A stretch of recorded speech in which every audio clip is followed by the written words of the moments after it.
This party is not about power.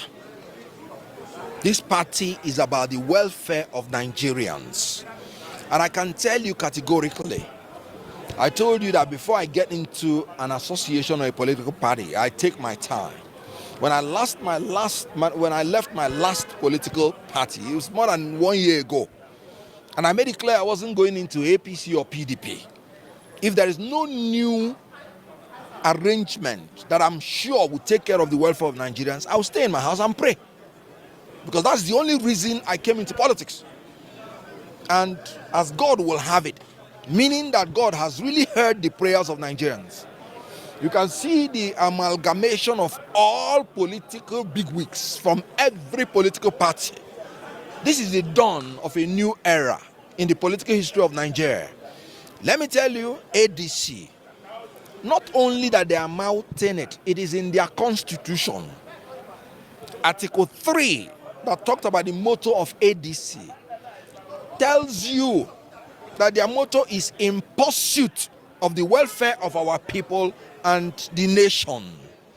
And when you hear Arise and Shine Nigeria, you and I know that this is the time for Nigeria to arise. We have been in darkness of this incompetent and corrupt APC. And this party that is going to be our light will shine the light in this darkness, and darkness will not comprehend it. APC will not understand what hits them. Because when you shine light in darkness, darkness disappears. So this is the party of the light for Nigerians. And we are going to shine that light, and Nigerians will find their way. In the ADC constitution, one of the objectives to create the favorable environment for every Nigerian to contribute to the welfare, peace, and prosperity of this country. We are in a good place. And I've always said it. In 2027, it is the people of Nigeria versus APC. ADC is simply the platform for the people of Nigeria to choose alternative good leaders, so that this 419 party called APC should be consigned to history. So, you know how the ADC has eventually emerged, right? I'm sure a couple of us already saw some videos across social media, them meeting yesterday, unveiling the party members, the party leadership, adopting the ADC for the coalition. You saw the likes of Rotimi Amici and all of them, right? I'm sure you also just recently listened to Kenneth Okonkwo explaining what the ADC platform represents and what it stands for. So now the real work has begun. It's going to be expected that the APC will not be sitting on its arse. They will definitely be coming with all their ammunition, whether propaganda, whether ethnicity, whatever it is they would implement this time around to quash whatever hope that this ADC may want to curry in Nigerians who are desperate for a change of leadership. So it's not going to be surprising for you if you begin to hear a couple of information.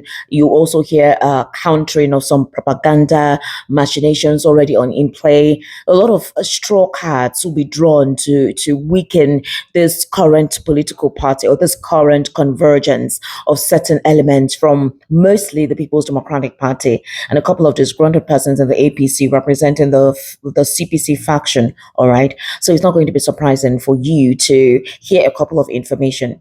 The right thing to say is that it's against Nigerians and the APC come 2027. But it's not surprising to know that campaign, door-to-door campaign has begun. So there's a video circulating of a plantain chips vendor who says he was given a contract, that he's just going to do the contract. It doesn't mean that he's going to persuade him or dissuade him in any form. He's indifferent. He's selling his market as a contract, so he's going to make his money. Now, on that plantain chips, you're definitely going to see the video. The president faces there, door-to-door campaign. Some people were like, is it surprising? Well, this is what we saw during the time for bread in 2023, rice, small cups of rice. So they say this is an upgrade. So we don't know if the president actually consented to this or it's just the president's loyalists beginning to do their thing. But let me tell you that on INEC's calendar or schedule, campaign is not meant to start off now. In fact, INEC has not even released its guideline, its scheduling and whatever for 2027. So campaign by the current administration has begun. And we'll see a lot of aggressive campaign now that the coalition has eventually formed. All right, let's watch this. I'm not campaigning for anybody. So on a contracts, now my money they go pay me. Imagine they don't begin the campaign for 2027. Huh? The money I'm interested in.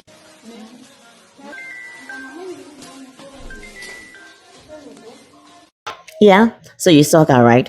Meanwhile, Festus Keyamo is of the note that this particular group just literally wants to use and take advantage of Peterobi. For example, Aviation Minister Festus Keyamo is accusing former Vice President Atiku Abubakar and ex-Senate President David Mark of plotting to exploit and then abandon Peterobi, the 2023 presidential candidate of the Labour Party. He also said that it's a deliberate ploy to ensure that Peterobi becomes a political orphan. Okay. So while he was writing on his X account, Festus Okoye, the aviation minister, said this. Speaking on X after the African Democratic Congress was unveiled as a new vehicle for a united opposition, Festus Keyamo described Atiku and David Mark as old, cunning guards intent on using Obi's popularity for their own end. He said, the person whom the old cunning guards want to take for a ride in all of this is Peterobi. They want his votes. They don't want to give him their presidential tickets. And obviously, because Atiku is basically a show simpliciter, that is why David Mark is the interim chairman. He warned that any coalition excluding Peterobi from the ticket risk alienating the sizable support base of Peterobi, that's the Obedience. But that if you do not give Peterobi the presidential ticket, you lose his supporters. It is as simple as that. He said that, pointing to Obi's victory in both the Southeast and South-South regions in 2023, and that he also made a statement that how can you make someone who won two regions in the last election, the Southeast and South-South, a running mate to the person who only won in one region, that's the Northeast. So there were talks that Peterobi may be the running mate to Atiku, just to, no, they will not split the vote like they did in 2023. But the Obedients are saying it's Peterobi or nothing. And then there are some other factions of the Obedient that believe, you know what, just let's take this government of the day out of power. Whatever it is we can do to ensure that they no longer remain on that seat, please let's apply it. So if Peterobi has to be the vice or be the running mate to Atiku Abubakar, let's take it up. We don't mind. We just need this government out of the way as best as possible. Not APC anymore. We've suffered too much.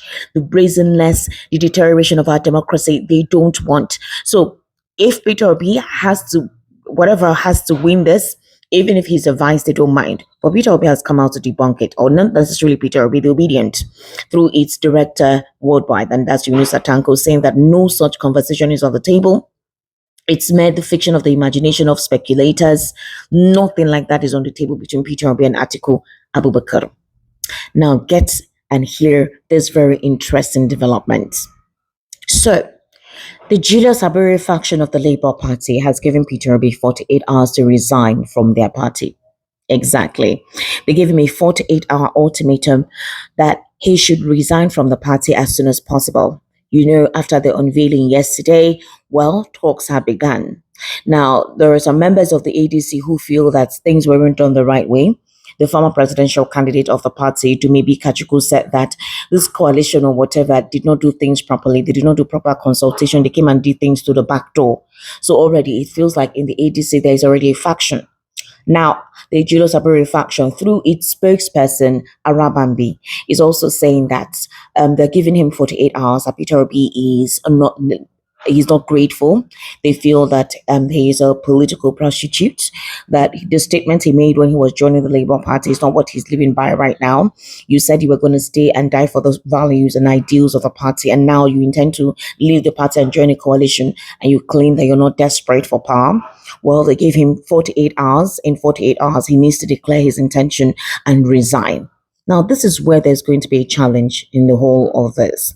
This coalition that has converged, there are still talks. It's not yet solidified. They just unveiled on time. They want to start creating awareness about the possibility of a realistic existence of a party strong enough, or a party perceived to be strong enough to unseat the APC. But national committee members, executive leadership, board of trustees, all of that needs to be formed before a convention will be held, where obviously primaries will be done after INEC has disclosed the timetable for that. How will Peter Obi be chosen? How does he know he'll be the presidential candidate? Because if Labour Party ask him to resign and in 48 hours he resigns, because the party said it is against their constitution, what Peter Obi is doing is against their constitution, they will not allow what is happening in PDP to replicate itself in Labour Party, where certain members claim to be members of the PDP and they are working for the APC. They would not tolerate it. So that they want Peter Obi is either he's with the Labour Party or he resigns and they're giving him 48 hours. And they also feel that Peter Obi going to join that coalition without consulting with the leadership of the Labour Party, they say it's unconstitutional, it's against their party policy. So as it stands now, if Peter Obi eventually leaves the Labour Party, joins this coalition, he has submitted his proposal for a one term, that's 4 years. He says that on the 28th, he would leave. He wouldn't even wait on the 29th, he would leave. What if he's not chosen? And part of the agreement to the coalition is that, okay, if you say you're not desperate for power, it means that anybody that emerges, you need to throw your weight, you need to throw your support. So what if Peter Obi is not the presidential candidate? What then happens? Because right now, if the Labour Party is giving him this option and he resigns, he's literally in limbo. It means that he has joined the ADC. Whatever outcome that comes out from the ADC, it may not be like it was in 2020. The Labour Party gave him an automatic presidential ticket. So there would need to be a lot of lobbying. If he has not been promised a ticket in this platform, but you are part of the big wigs in this convergence, what if you're not given a presidential ticket? It's a major, huge thing to think about, which I think has been what has been delaying him from expressing his intention for quite a while, because he needs to be certain that he is considered as a big chunk in the cheese. So we don't know what this means. However, there's a lot that'll be unveiled. Meanwhile, former President Muhammadu Buhari is hospitalized in London. We hope he gets better as soon as possible. He's not feeling well. It's expected he's old. But let's hope this is something he can come out of, because even while he was a president, he was always visiting the UK for medical checkups, for treatment and all whatnot. The president himself too always does that. So let's hope that this one is not something that would be, let's just believe it's one of those routine checkups, because then when he was a president, we'll say, oh, he just went for a visit. He went for a holiday. He's no longer a president. There's no need to hide his health status. So let's hope that it's not as bad as it's been projected, but it's one of those health checkup things and he'll be bright and be hale and hearty or something. So let's hope that's what it is. However, stay tuned to Estic Media for more updates, because right now a lot is going to happen. A lot is actually going to be unveiled. We'll see how it goes.